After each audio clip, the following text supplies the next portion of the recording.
তো নেক্সট গৈ আছোঁ আমি আসাম টাই মিউজিয়াম। তো ব'লক তালৈ লৈ যাওঁ আৰু দেখাম বঢ়িয়া আছে এটা ভিউ। তো শেষলৈকে চাই থাকক ভিডিঅ'টো, ব'লক। তো সেই অসম টাই মিউজিয়াম, তো মোৰ পিছফালে আছে অসম টাই মিউজিয়াম। তো ভিতৰলৈ যাওঁ, ভিডিঅ' কৰিব দিয়ে নে চাই লওঁ, দিব চাগে, ব'লক।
তো আমাক একচুৱেলি ভিডিঅ' কৰিব দিয়া নাছিলে, বাট বহুত কোৱাৰ পিছত ক'লে যে ভিডিঅ'টো কৰা, বাট কথা চথা নক'বা, ইয়াতে মানুহ নাই, সেইবাবে কৈছোঁ আৰু।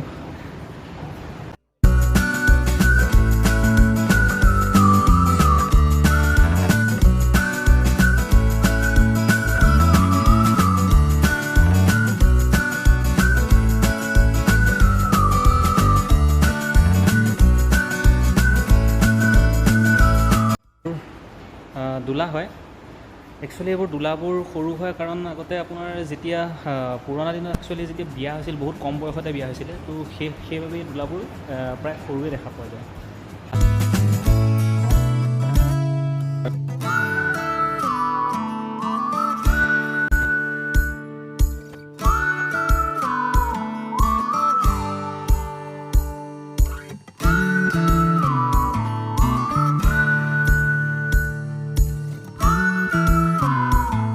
সেইটো ধৰিব পৰা নাছিলে একচুৱেলি কি হয়, এখন বিচনী হয়, ইমান ডাঙৰ এখন বিচনী। তো ভিডিঅ'টো ইমানতে ৰেপ আপ কৰিম, চাই থাকক বেলেগ এটা ভিডিঅ'ত, তেতিয়ালৈকে বাই বাই। আৰু যোৱাৰ আগতে ইয়াৰ ওপৰৰ পৰা এটা বঢ়িয়া আছে ভিডিঅ'। অসম টাই যাদুঘৰত আছোঁ আৰু ইয়াৰ পৰা দেখা পোৱা যায় এয়া শিৱদৌল, য'ত আমি গৈ আহিছিলোঁ, আৰু এইটো বৰ পুখুৰী, বিৰাট ডাঙৰ পুখুৰী হয়।